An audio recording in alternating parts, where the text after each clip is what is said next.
खास करून अंगणवाडी सेविका आणि मदतनीसताईंसाठी हा महत्त्वाचा जी-आर आहे.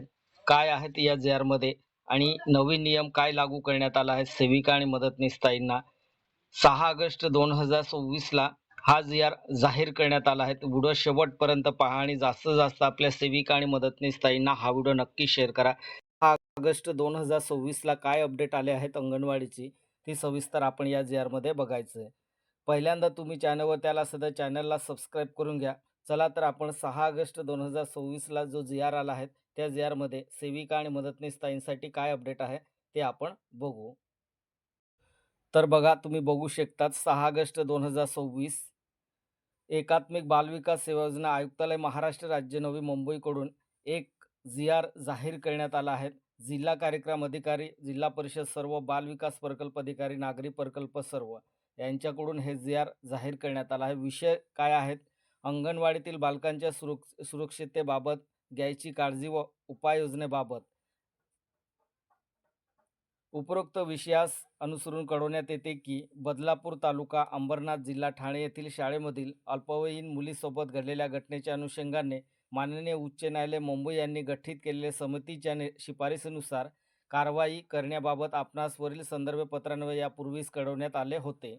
एकात्मिक बालविकास सेवा योजनेअंतर्गत अंगणवाडी केंद्रामध्ये पूर्व शालेय शिक्षण घेण्यासाठी अंगणवाडी केंद्रात दाखल असलेले 3 ते 6 वर्ष वयोगटातील बालके अंगणवाडी केंद्रातील पूर्व शालेय शिक्षण व आहार घेणे या पूर्ण कालावधीपर्यंत अंगणवाडी केंद्रात दाखल असतात. अंगणवाडी केंद्रात दाखल असलेल्या या सर्व बालकांची सुरक्षा काळजी यांची संपूर्ण जबाबदारी त्या कार्यालयामधले अंगणवाडी सेविका व मदतनीस यांची असते.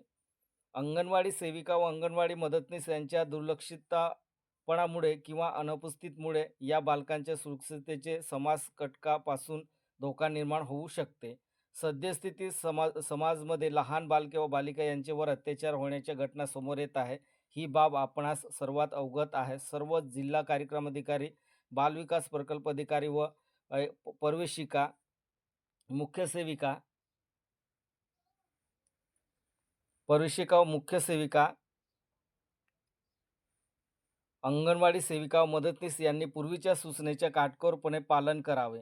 पहिला आहे अंगणवाडी कार्यालयात अंगणवाडी ते येणारे 3 ते 6 वर्ष वयोगटातील सर्व बालकांचे आपण संरक्षण कौन्सिलिंग असल्याने त्यांची सुरक्षितता व काळजी घेणे ही आपली प्रथम जबाबदारी आहे. त्यामुळे अंगणवाडीतील बालकांना अंगणवाडी सेविका मदतनीस यांनी कोणत्याही परिस्थितीत एकटे सोडू नये. हे बघा या ठिकाणी एकटे सोडू नये असं या ठिकाणी माननीय उच्च न्यायालयाकडून बोलण्यात आलं होतं आणि ते एकात्मिक बालविकास विभागाने जी-आर जाहीर केला आहे. म्हणजे आपण जोपर्यंत आपलं काम संपत नाही, अंगणवाडी सेविका आणि मदतनीसताईंनी मुलांना एकटे सोडू नये असं स्पष्ट म्हटलं आहे. दुसरं आहे अंगणवाडीतील बालकांना प्रसाधन गृहात घेऊन जाताना अंगणवाडी सेविका आणि मदतनीस यांच्यापैकी एकाने बालकासोबत गृहात घेऊन जावे व घेऊन यावे. कोणत्याही परिस्थितीत बालक एकटे व दुर्लक्षित राहणार नाही याची दक्षता घेण्यात यावी. तिसरा आहे अंगणवाडीच्या कार्यालयामध्ये अंगणवाडी सेविका मदतनीस यांना कोणतेही अंगणवाडी बाह्य काम करण्यासाठी बाहेर पाठवू नये.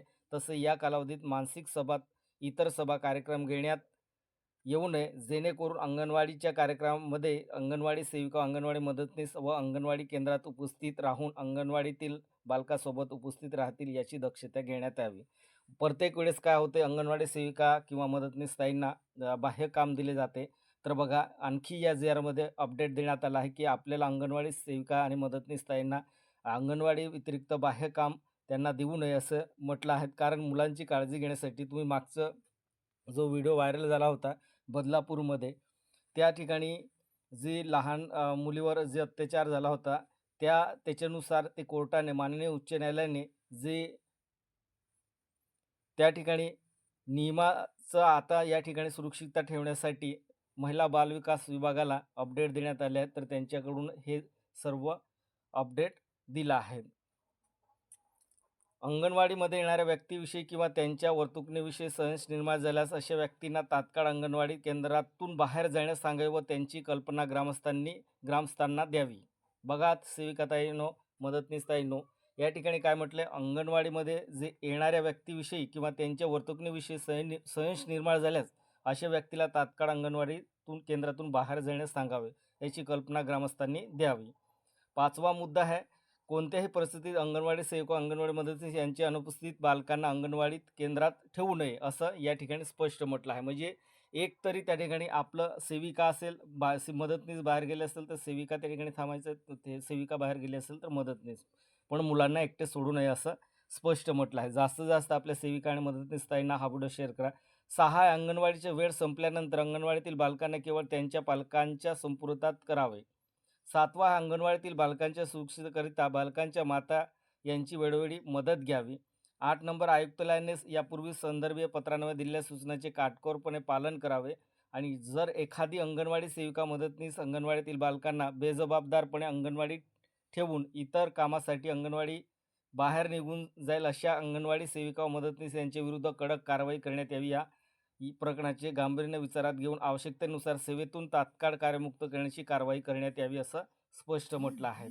तर हा नियम आहे सेविका आणि मदतनीस ताईंसाठी. तर जास्तीत जास्त आपल्या अंगणवाडी सेविका आणि मदतनीस ताईंना हा व्हिडिओ नक्की शेअर करा, म्हणजे त्यांना ही सर्व नियम 6 ऑगस्ट 2024ला काय काय सूचना देण्यात आले महिला बालविकास विभागाकडून या परिपत्रकमध्ये, हे सर्व त्यांना अपडेट मिळेल.